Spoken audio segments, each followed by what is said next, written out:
Se você quer saber a diferença entre reforço, reverberação e eco, e também quer saber como funciona o sonar de um submarino ou de um navio, essa aula é para você. Eu me chamo Tiago e bem-vindos à aula do Bruce.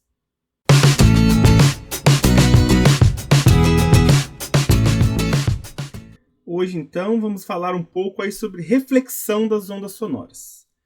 Mas para falar sobre essa reflexão e dos tipos que podem ocorrer, vamos supor o seguinte. Digamos que eu tenho uma fonte sonora, que é algo que vai estar emitindo essas ondas, que eu tenha um ouvinte, que é alguém que recebe o som, e eu tenha um obstáculo refletor, que é algo que vai refletir esse som. E esse som pode chegar de duas maneiras diferentes para esse ouvinte. De forma direta, sem bater em nenhum obstáculo refletor, e um som refletido, que aí no caso ele bate no obstáculo e vai para o ouvinte. Imagine que esse som direto e esse som refletido cheguem praticamente ao mesmo tempo ao ouvido da pessoa, certo? Quanto que isso pode ocorrer? Pode ocorrer se o obstáculo estiver muito próximo do ouvinte. E qual que vai ser a sensação que ele terá? Ele terá uma sensação de um som mais forte, a sensação de um som mais intenso. E isso eu vou chamar de reforço.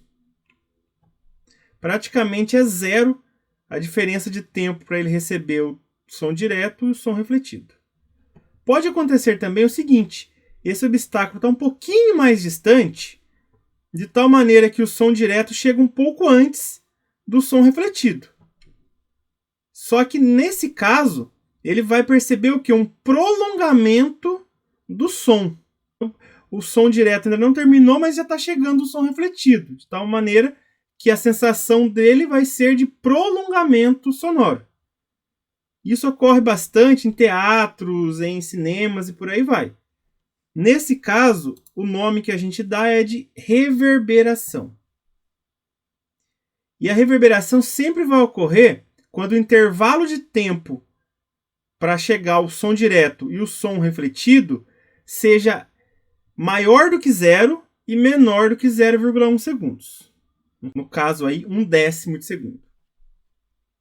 E pode ocorrer também de o obstáculo estar tão longe, ou suficientemente longe, que o som direto chega, ele já ouviu, e logo depois ele ouve o som refletido, de tal maneira que ele percebe dois sons distintos. Nesse caso, eu vou chamar de eco. Quando que ocorre o eco? Quando ele está numa distância suficiente para o tempo entre o som direto e o som refletido chegarem ser de 0,1 segundos ou mais. Eu também consigo calcular a menor distância possível para essa pessoa ouvir o eco. A partir de que distância que vai ocorrer o eco? Vamos pensar o seguinte. Digamos que o próprio ouvinte seja o emissor da onda sonora. Ele seja a fonte. Então ele emite a onda sonora. Essa onda encontra um obstáculo, é refletida e volta para ele. Então eu vou chamar isso daqui de uma distância x. Lembra daquela formulinha? Velocidade média é igual a ΔS sobre ΔT? Quem que seria o ΔT nesse caso? O tempo para a onda ir e voltar. Então, no caso aqui, seria 0,1 segundos que eu vou usar. Porque pensa assim, no mesmo instante que ele está falando, ele já está ouvindo o som direto. Só que o eco vai ter que ir, bate e volta para ele. No caso, é o som refletido. Então, eu vou pensar que vai dar uma diferença de 0,1 segundos. O ΔS seria o quê? Seria a distância de 2x, né? Porque o som vai e volta nesse 0,1 segundos. Então, esse ΔS aqui eu vou chamar de 2x, que é a distância que ele vai percorrer. E qual que seria a velocidade média? Como a gente está analisando aqui o ar, então eu vou utilizar a velocidade do som no ar, que é 340 metros por segundo. Então, agora eu vou passar esse 0,1 multiplicando 340, aí vai ficar 340 vezes 0,1, que é igual a 2x. 340 vezes 0,1 dá 34. Aí esse 2 aqui eu vou passar dividindo. Então o x nada mais é do que 34 dividido por 2. 34 dividido por 2 é 17 metros. Então a partir de 17 metros pode ocorrer eco, se esse obstáculo aí estiver nessa distância.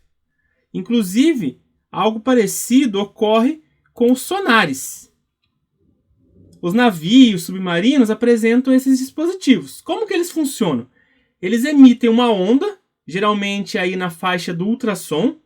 Essa onda encontra um obstáculo, pode ser, por exemplo, o fundo do oceano, uma barreira, pode ser um cardume de peixes. Ele reflete e o navio recebe de volta. De tal maneira que ele vai calcular esse tempo de ida e volta, e a partir desse tempo e da velocidade que eles sabem da onda, eles conseguem achar aí a profundidade ou a distância que está um obstáculo. Usando também a formulinha aí, velocidade média igual ΔS sobre ΔT. No caso, esse ΔS seria o quê? A distância também de ida e volta. Então eu posso substituir por 2x. No caso aí, x me daria a profundidade ou a distância até o obstáculo. Certinho, pessoal? Essa foi a aula de hoje. Se você gostou, dê um joinha, compartilhe com seus amigos e não se esqueça, toda semana no canal tem várias videoaulas novas. Um grande abraço a todos e até a próxima!